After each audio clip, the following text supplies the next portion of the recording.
Gentle sparring at Sheffield's boxing centre. But come the big fight, the head guards will come off, increasing the risks of a brain injury.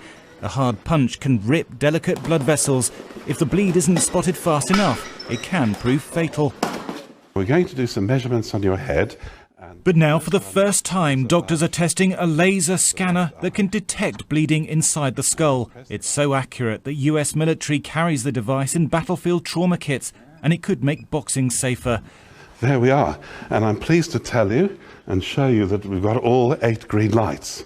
Jake gets the all clear, but he knows the risks.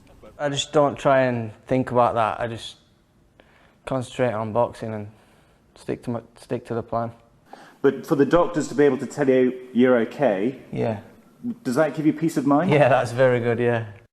Mike Towell's death has once again put boxing safety under the spotlight.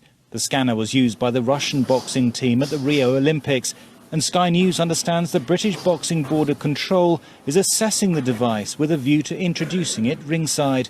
Time is of the essence. People can have an insult to the brain, but it is the time delay and the longer the bleeding goes on that is where the damage can really be done. So the quicker we can get them to a neurosurgical unit, the better.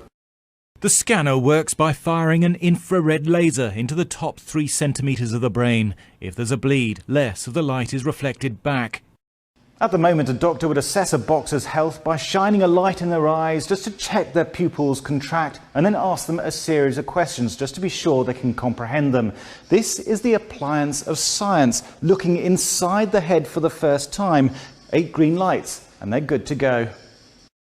Nick Blackwell lost the British middleweight title to Chris Eubank Jr. in a brutal fight last March. He collapsed in the ring with a bleed on his brain and almost died. He thinks he got the injury while sparring in the run-up to the fight. Had the Infrascanner been used before he even got in the ring, he may well still be boxing. Us fighters, we're our own worst enemies. You know, we think, oh, it's just a headache. We don't think anything's going on. So we're still going there. But if you get a scanner and you go across your brain, then you realise what's actually going on inside, you're going to pull out the fight. So if a scanner comes into the boxing, it's going to be massive, and it will save people's lives. Boxing could be just the start. The scanner could improve safety in other sports with a concussion risk, like rugby. Not all bleeds to the brain cause immediate symptoms. The scanner could save vital minutes.